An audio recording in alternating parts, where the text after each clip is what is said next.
querido amigo, querida amiga. En la oportunidad de hoy queremos preguntarte, ¿qué has escuchado sobre el fin del mundo? Es más, ¿crees en el fin del mundo? Algunos científicos hablan de que este mundo se va a acabar debido a una gran catástrofe universal. El deterioro de la capa de ozono, el recalentamiento del planeta llevará a una sequía por completo de este mundo, donde el agua, el líquido vital, se extinguirá para siempre. Otros comentan que estamos a punto de vivir una tercera guerra mundial, donde unos países contra otros lucharán con armas de destrucción masiva, armas que soltarán químicos y sustancias que acabarán con la vida en este planeta. Otros comentan que el mundo se va a acabar por el deterioro de la capa de ozono. El agua que está allí en estado sólido en el polo norte y en el polo sur se derretirá debido al recalentamiento global. Y entonces toda la tierra quedará anegada en agua. Y así la vida se extinguirá de este planeta. Son varias las teorías. ¿Crees en un fin del mundo? Porque hay muchas personas que dicen, el mundo no se va a acabar. El mundo solo se termina para el que se muere. Pero Dios no puede destruir el mundo. Si Dios creó todo cuanto existe, ¿cómo es que lo va a acabar? Por eso es que la pregunta de hoy es, ¿habrá o no habrá fin de mundo? Ante tantas teorías que existen, solamente hay una fuente confiable para creer firmemente si habrá o no un fin de mundo. Y esa fuente es la palabra de Dios, la Biblia. Revisemos en esta oportunidad qué dice la Biblia sobre el fin del mundo. Y para hablar del fin del mundo necesitamos remontarnos en la historia durante años atrás para revisar lo que dice la Biblia en el libro de Génesis. En el capítulo 6, el versículo 5, la Biblia habla de la primera destrucción de este mundo a través del agua. Génesis capítulo 6, versículo 5.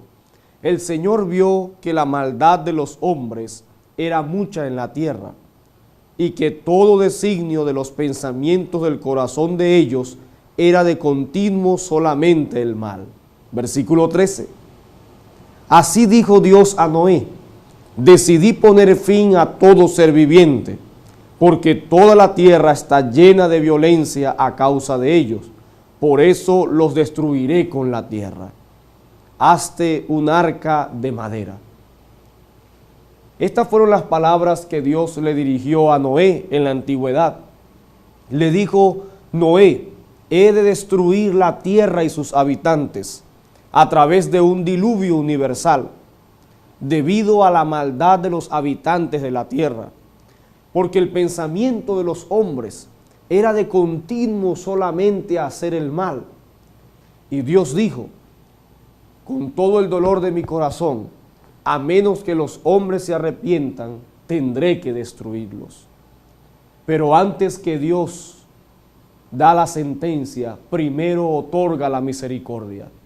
Así que el mensaje fue comunicado a Noé, para que Noé lo predicara a los habitantes de aquel mundo conocido, para que hubiese oportunidad de que la gente se arrepintiera y volviera de sus malos caminos hacia Dios.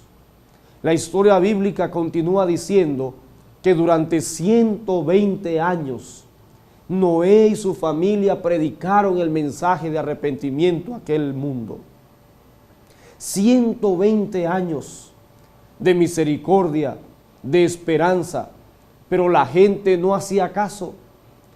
La gente se burlaba de Noé y decía: oh, estás loco, Noé. El estudiar tanto las escrituras te ha vuelto loco. ¿Cómo es posible, Noé, que hayas creído a eso? Dios no va a destruir el mundo. Él no puede destruirlo. Y la gente se burlaba, no creía de Noé. Sin embargo, mientras Noé estaba construyendo el barco, era otro testimonio más para que las personas vieran que la única oportunidad de salvarse era arrepentirse de sus pecados y entrar en el arca. Pasaron los 120 años y Dios dio la orden a Noé de que entrara en el arca con su familia e invitara a todos aquellos que quisieran entrar. Los animales, dice la Biblia, fueron más obedientes que los hombres, porque de las parejas de animales que habían en la tierra, fueron entrando al arca de dos en dos. Todos los animales que entraron en el arca para preservar la especie animal. Dios también quería preservar la especie del hombre en la tierra, porque aunque iba a acabar la tierra y sus habitantes, les daría oportunidad de existencia a aquellos que se arrepintieran. Fue otro testimonio más. Cómo los animales iban de dos en dos. La jirafa, los elefantes, todos los animales, tanto del campo como de los cielos, las aves, estaban allí entrando a aquella arca, y la gente, consciente de lo que Dios estaba diciendo, rehusaba entrar en el arca. La puerta del arca fue cerrada y aún la gente se burlaba de Noé. Pasaron 24 horas, 2 días, 3 días, y Noé estaba dentro del arca con los animales y con su familia, y no llovía, nada sucedía.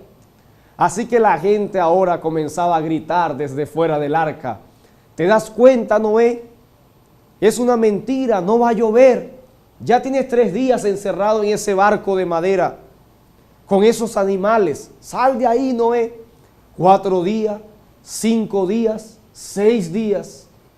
Y el 7º día, el cielo se oscureció y la lluvia comenzó a caer. Muchos dijeron: es un pequeño chubasco, ya pasará. Pero cuando el agua iba subiendo de nivel, y las montañas, los pueblos, las aldeas eran cubiertos, ahora la gente sí clamaba: Noé, Noé, déjame entrar. La misericordia de Dios para aquella gente se había terminado. Ellos mismos habían rechazado la misericordia divina. No había más tiempo para entrar en el arca. La puerta se había cerrado definitivamente. El relato continúa diciendo en el capítulo 7, versículo 17 del libro de Génesis: el diluvio duró 40 días sobre la tierra, y el agua creció y alzó el arca y se elevó sobre la tierra. Versículo 21. Y murió todo ser que se mueve sobre la tierra, aves, ganado, bestias, todo reptil y todo hombre. ¿Qué pasaje de la Escritura tan triste es este? ¿Por qué murió toda aquella generación que poblaba nuestro mundo? ¿Por qué tuvo que morir esa gente cuando hubo la oportunidad que se arrepintieran? Solo Noé, su esposa, sus 3 hijos y las esposas de sus hijos entraron al arca. 8 personas de tantos miles y millones de habitantes que tendría aquel mundo. Solo 8 personas aceptaron el llamado de Dios durante 120 años de predicar, de invitar, y solo 8 aceptaron entrar en el arca. Cuando Dios habla en su palabra, las cosas que dice, Él las cumple. Pero la gente pensó: ¿cómo se va a acabar el mundo? Con este buen trabajo que yo tengo, con esta familia que yo tengo, hay mucho que hacer todavía. ¿Para qué yo voy a estar entrando al arca o buscando de Dios? Y así el diluvio llegó y acabó con todos. La Biblia también nos muestra otra historia de cómo fue destruida una ciudad completa. Y está en el mismo libro de Génesis. Ahora el capítulo 19, el versículo 1. Génesis capítulo 19, versículo 1. Estamos hablando ahora de Sodoma. Sodoma era una ciudad, también allá en la llanura. Después que Noé y su familia salieron del arca, la tierra volvió a través del tiempo y los años, volvió a ser habitada por muchos hombres y mujeres y niños, porque Dios preservó la vida del hombre a través de Noé y su familia. Cuando pasaron varios años después y la tierra volvió a poblarse, había una ciudad que pudiéramos llamarla, era la ciudad del pecado de aquel tiempo bíblico. Su nombre, Sodoma. En esa ciudad se hacían cualquier cantidad de pecados y de aberraciones, cosas insólitas por completo. Dios había enviado a aquella ciudad a un hombre para que predicara el mensaje en ese sitio. Mas los habitantes de aquella ciudad no habían hecho caso al mensaje de este varón de Dios. Así que Dios mismo envió a 2 ángeles para advertir al pueblo de Sodoma sobre la destrucción que vendría en ese pueblo. La Escritura nos narra en Génesis 19:1 que 2 ángeles llegaron a Sodoma, 2 ángeles. En apariencia de hombres, los ángeles tomaron apariencia humana y llegaron a Sodoma a la caída de la tarde, y Lot estaba sentado a la puerta de Sodoma, y al verlos se levantó a recibirlos y se inclinó al suelo. Dios envió a 2 ángeles para dar el último aviso de misericordia a aquel pueblo de Sodoma. 2 ángeles. Fíjense cómo es la misericordia de Dios. Pero ¿qué hizo el pueblo ante la llegada de aquellos 2 ángeles? ¿Cuál fue la actitud del pueblo? Génesis 19:4. Pero antes de que se acostaran, los hombres de Sodoma, todo el pueblo, desde el más joven hasta el más viejo, cercaron la casa donde estaban los ángeles. Llamaron a Lot y le dijeron: ¿dónde están los varones que vinieron a ti? Sácalos para que los conozcamos. Dios envía a 2 ángeles para advertir a Sodoma de la destrucción venidera. Y los habitantes de Sodoma lo que hacen es cercar la casa de Lot donde los ángeles se estaban hospedando y llegar a intimidar a Lot y a los ángeles y decir: sáquenos a esos varones para que los conozcamos.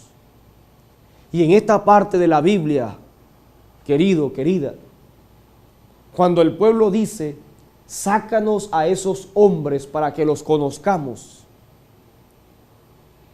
no está hablando de que querían conocerlo, cómo está, cuáles son sus nombres, mucho gusto, no. Está hablando del mismo vocablo, de la misma expresión de cuando la Biblia dice: y conoció Adán a su mujer, y aquí que ella concibió y dio a luz un hijo, y lo llamó Caín.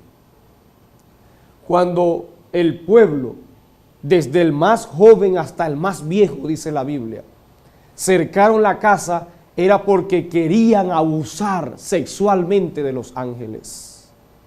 Querían tener relaciones sexuales con los ángeles.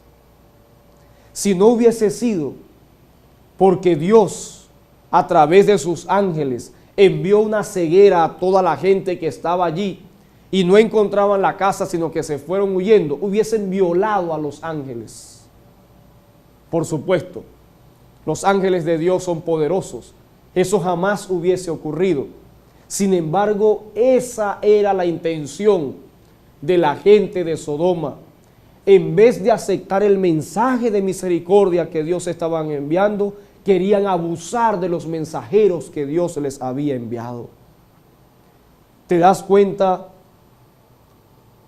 cuán grande era el camino de la pecaminosidad de la gente de Sodoma? hasta dónde estaba esta gente involucrada en el pecado, en la lujuria, que querían hacer semejante cosa con los ángeles. Ya no había más oportunidad para el pueblo de Sodoma. Su última oportunidad se había terminado.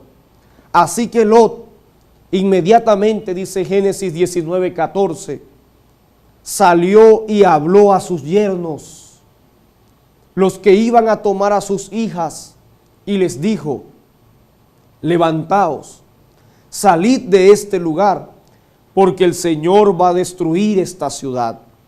Pero a sus yernos les pareció que Lot bromeaba.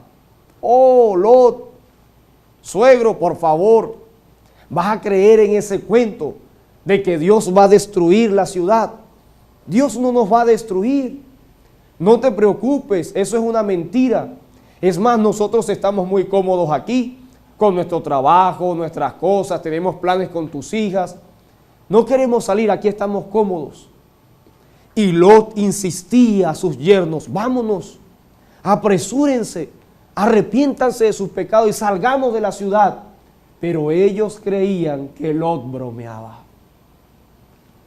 Sin embargo, la Escritura dice en Génesis 19:23 que al siguiente día, cuando el sol salía sobre la tierra, Lot terminó de huir de Sodoma y llegó hacia otro lugar llamado Zoar.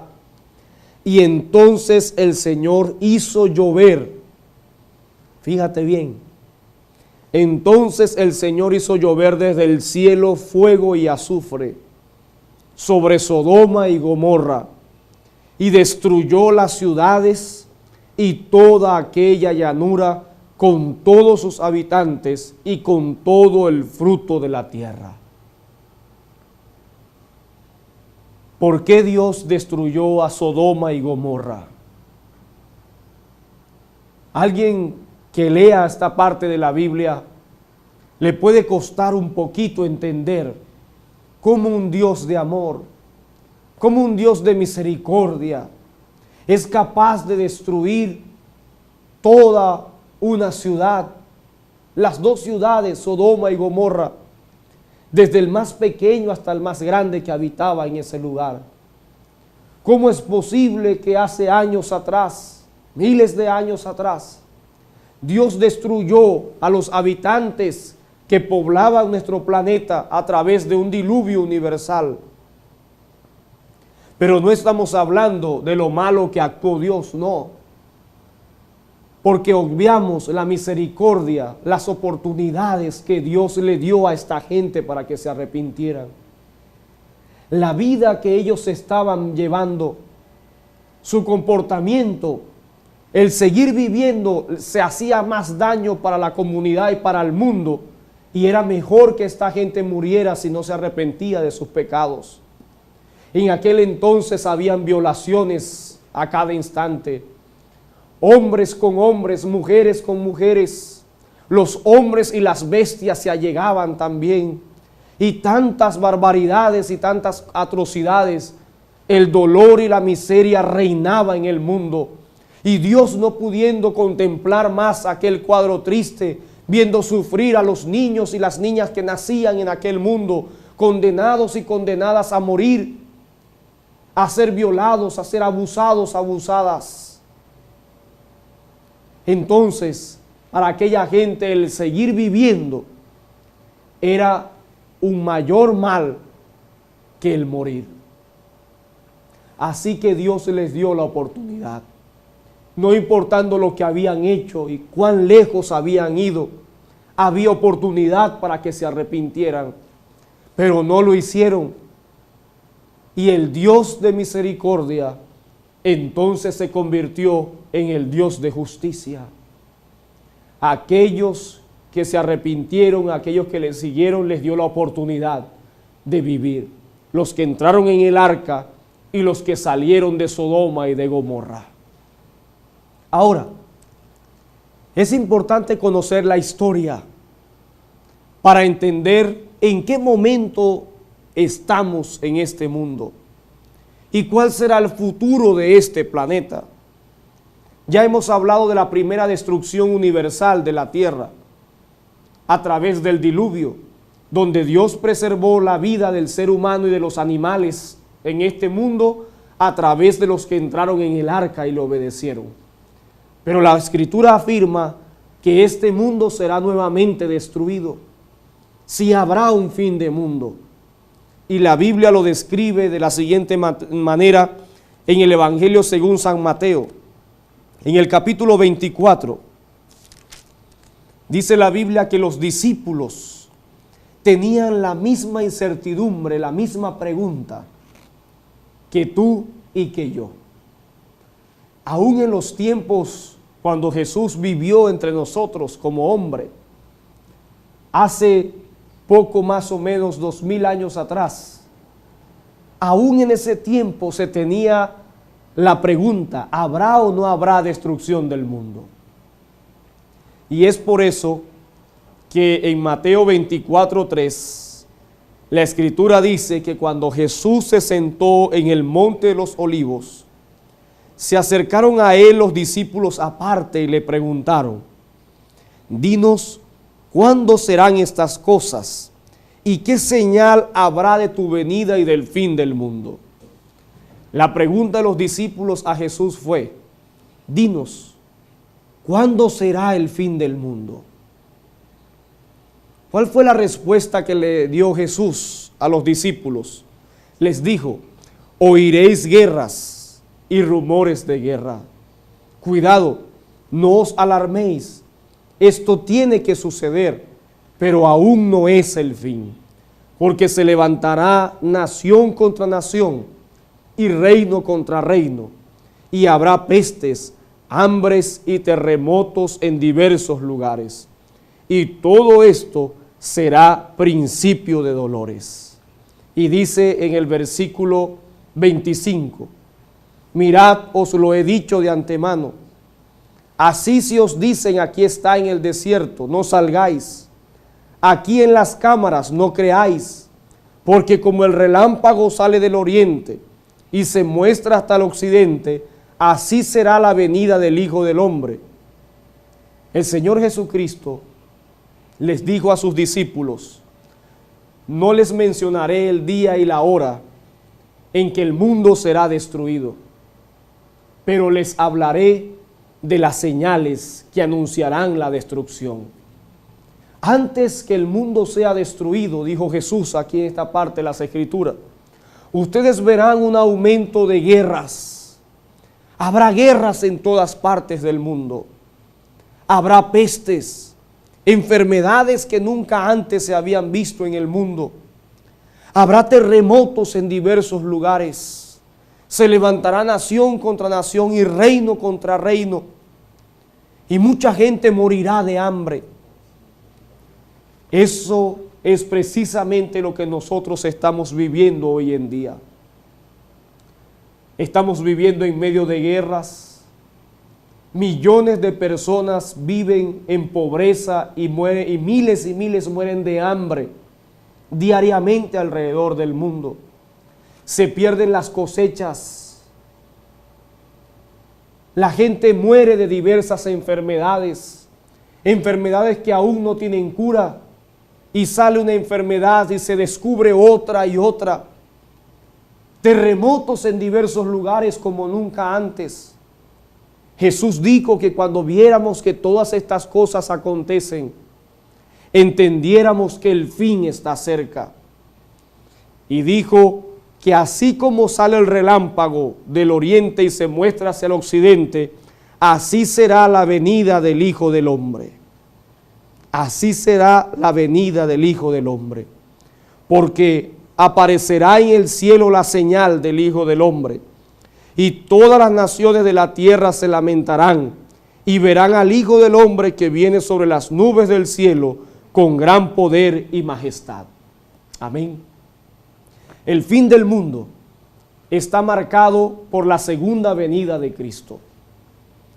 El fin del mundo ocurrirá cuando el cielo sea abierto y el Señor Jesucristo aparezca en las nubes de los cielos y vendrá a buscar así como aquellos que entraron en el arca, así como aquellos que salieron de Sodoma y huyeron para no ser destruidos, el Señor Jesucristo también vendrá a buscar a todos aquellos hijos e hijas que le hayan aceptado en su corazón, que se hayan arrepentido de sus pecados.